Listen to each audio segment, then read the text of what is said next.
Hey everyone, I'm here with Maya Cueva from Rebel Doc LLC. How are you today, Maya? Doing well, Jordan. Thank you. So Maya has been funded for work on her documentary, Rebel Without a Pause, which tells the story of her grandfather, Dr. Quentin Young, the son of Jewish immigrants who became the personal physician to Fred Hampton and Reverend Dr. Martin Luther King Jr. The film follows his involvement in the Black Panther Party's health clinics and his advocacy for single-payer health care, all of which brought about intense surveillance and harassment from the FBI. So Maya, I want to start by just asking you on a personal level, what does it mean for you to be working on a documentary that tells the story of your own grandfather, and what was it about his story that inspired you to start working on this film? Yeah, thank you so much for this question. So, actually, I grew up with knowing my grandfather pretty well. But stories around the dinner table would really always be about, how he was Dr. Martin Luther King's doctor in Chicago and that he organized with Kwame Ture, who is formerly known as Stokely Carmichael. But I didn't know that he was heavily involved with the Black Panther Party and organizing alongside them to establish their free clinics until I actually started really organizing with people's programs and here in Oakland who are doing similar work, kind of modeling after the party in terms of having their own free clinic here in Oakland. And I was telling my mom more about this work. She was like, "Oh, do you know that your grandfather was also involved in the free clinics in Chicago with Fred Hampton and other Black Panther Party members?" And I was like, "Wait, what?" She was like, "Yeah, he was targeted by the FBI because of this work, and other work that he was doing and organizing." And so that really was like the catalyst for wanting to make this film. I knew that I wanted to make a film about him, at some point, but that started to feel like this is what it's about, especially given like healthcare in this country and not a lot of people understanding, the Black Panther Party's contribution to healthcare and then that allyship and solidarity between some movement doctors like my grandfather and the party. So I just felt like this was a really important history that people need to know about. Yeah, that sounds really, really incredible.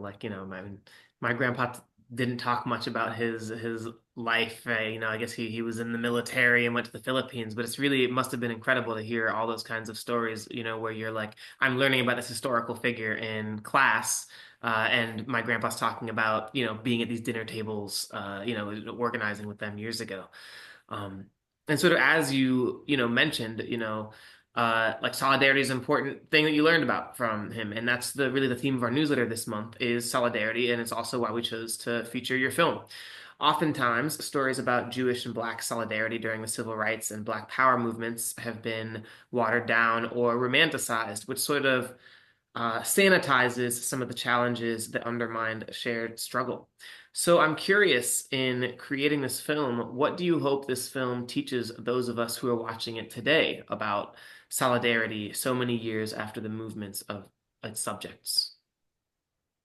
Yeah, so this is a big question, but I really do want people to know that, like I had mentioned earlier, that there were Jewish doctors who did really stay like working with Black Panthers or other members of like the Black Power movement beyond the civil rights movement. And I think a lot of what we hear about, if you're within the Jewish left, is often like, okay, we Jewish people and Black civil rights leaders were really working together just in the civil rights movement, and then we just like don't really know much beyond that. But there was a lot of people who continued to organized alongside the Black Panthers. But also what we don't know about is what where the fractures started as well. And a lot of it is very similar to what we're dealing with today. Some of it is like people feeling that organizers within the Black Power movement were maybe too militant, and so some people decided they like didn't want to continue organizing with alongside.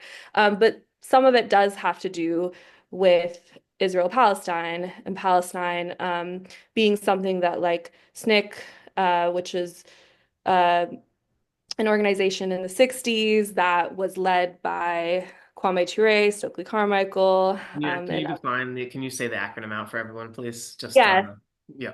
yes, the Student Nonviolent Action Committee, um, for people who don't know.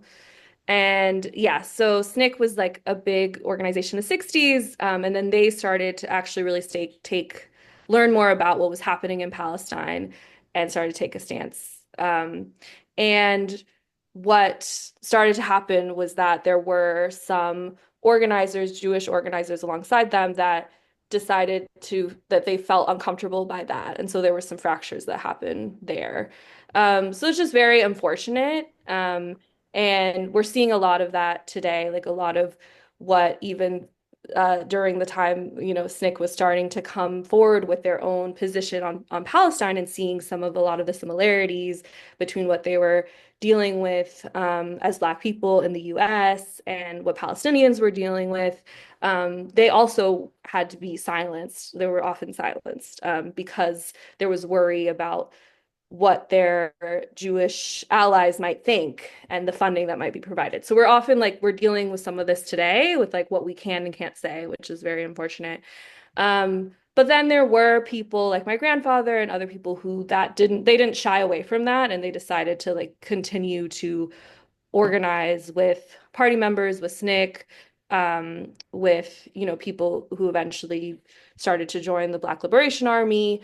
So and then yeah, and weren't afraid of like the militancy as well. So for me, it's just like it's really important that we remember that history and see how we can learn from that today.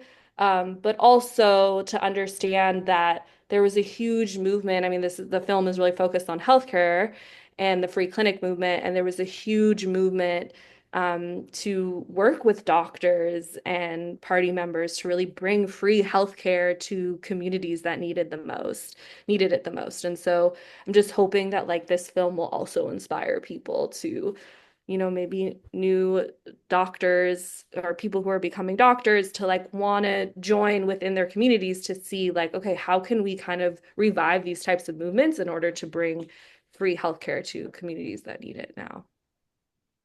Absolutely. Sounds like sounds that would be a beautiful thing if people are able to learn and take that from the film. So, obviously you've mentioned a lot of different people. You've mentioned the Black Panthers, you've mentioned a lot of Jewish doctors, you've mentioned the Student Nonviolent Coordinating Committee. And these people are often difficult for the media to reach. A lot of people are skeptical of speaking to the media. Um, what was it like speaking with all of these, I don't know if you would call them historical figures, but certainly historical actors? And what did you learn from those conversations? Yeah, oh, so many things. It was so amazing to get to meet the living members of the party in Chicago.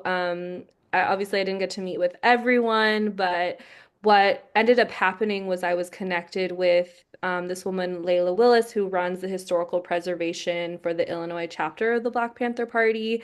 And I had reached out to her because I saw that she had put an interview up on YouTube and she had mentioned my grandfather. I was Oh, like, wow. yes. This is my grandpa and I'm making a film about him. And she was like, this is amazing. We need to talk. So That's we so ended up cool. connecting. Yes. And I was able to interview her when I went to Chicago, and she was able to connect me with like 12 living members of the party in Chicago who worked alongside my grandfather in the clinic. Yeah. And so they have these amazing stories about what it was like to volunteer in the clinic and what they learned. And what a lot of people don't know is that the party was really, the leading organization that helped bring sickle cell anemia testing to a lot of Black and Brown communities in Chicago and beyond, and also in Oakland and other places throughout the US. And we got to interview one of those doctors, Dr. Cheryl Peterson, who really learned in the clinic how to do sickle cell testing anemia. And then she was like the leading doctor or leading practitioner who brought sickle cell testing to, yeah, communities in Lawndale and Chicago on the West Side. And she doesn't get nobody knows about her story. She doesn't often get interviewed. She's not like in the limelight like a lot of other prominent Black Panther Party members are. And so it was really incredible to get to capture her story while she's living and here to tell it. And also to be able to hear from her and her, what she remembers of my grandfather and what she was able to learn from him and other doctors who Mm. were also volunteering in the clinic. So yeah, it just was really, really incredible to get to meet with all of them and like break bread. And, now we're all in connection with each other. And I was able to tell them about people's programs here in Oakland that a part of. And yeah, it was really, really amazing to get to hear their stories before they're forgotten, really. It sounds really amazing. And before they're preserved by you, preserved by you, of course. So you talk a lot about connection, and obviously this is sort of a big question. But I hope it's clear to anyone listening at this point that, in broad terms, this film is about connection and is about the untold camaraderie between many politically active Jews and other oppressed groups in radical, revolutionary, even militant movements. Again, big question, but what do you hope you're contributing to the history of Jewish left culture by telling this story? Yeah, so I want people to know, I think I mentioned this earlier, but I just really want people to know that this history, unfortunately, it's repeating itself. And I think that obviously we all are seeing how healthcare in this country is really bleak.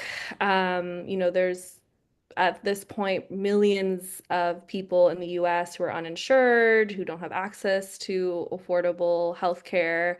And also that there were a lot of Jewish movement doctors who were really involved in putting their lives on the line around this topic, but also weren't afraid to get like their hands dirty and um also didn't see themselves as like the heroes. I do want to like point that out as well because I think what sometimes can happen in these types of stories or histories, how we retell them is like, wow, this really amazing generous doctor, Jewish doctor, was like able to come in and help. And it kind of becomes this like white savior story, which is like not the case.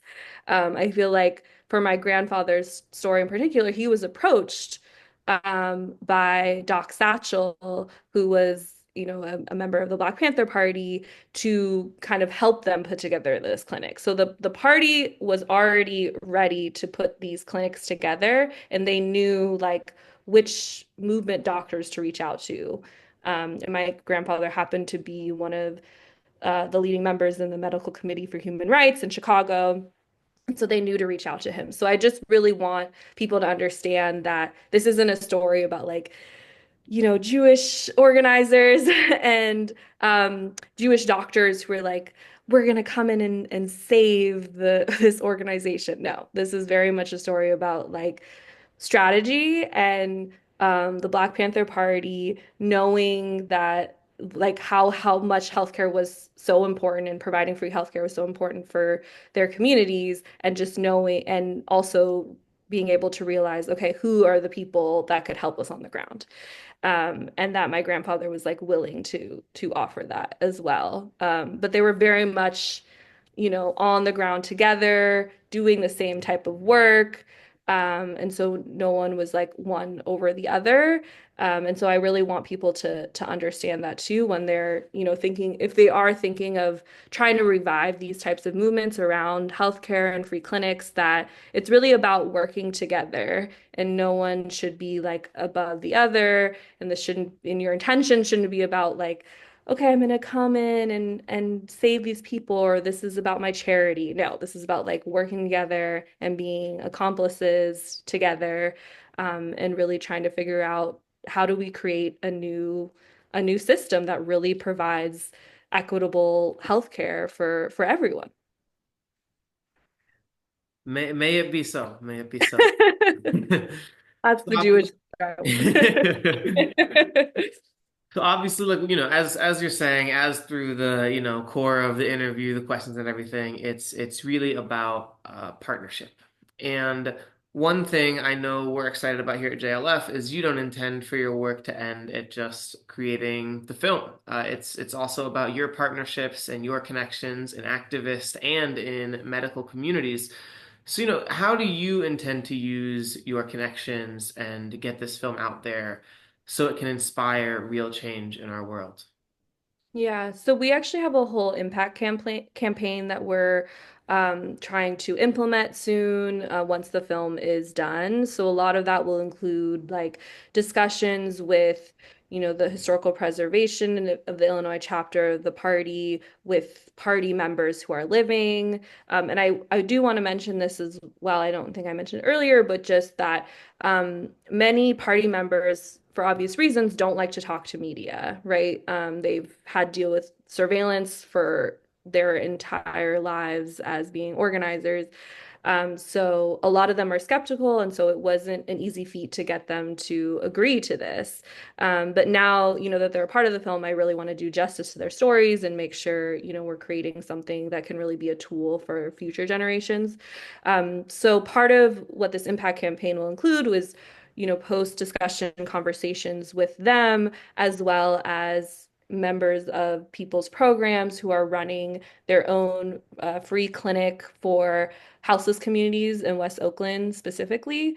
And we're trying to get, like I think I had said this, future doctors, people who are residency, like in residency right now, who might not know what they want to do with their career. I mean, obviously you can go in the field and continue to be a doctor, but there are ways that you can volunteer your time and really be able to help communities that need it the most. So we're hoping to like inspire future, young doctors to get involved, trying to see if there's other medical practitioners out there that are interested in helping out this work.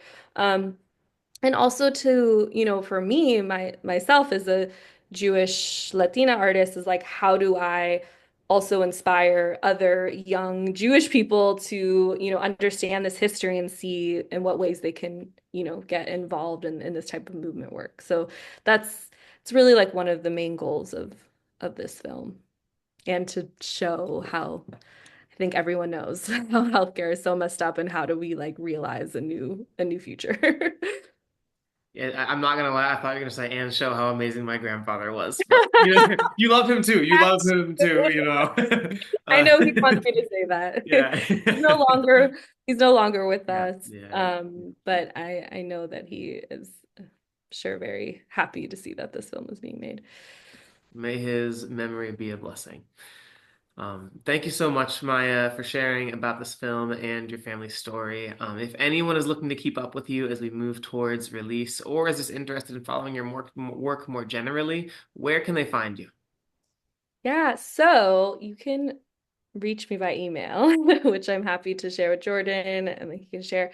But I'm also, on social media. Instagram is a good way to keep up with the work that I'm doing. It's at Maya.Cueva _ and yeah, no longer on X, but those are the main places that I am a part of.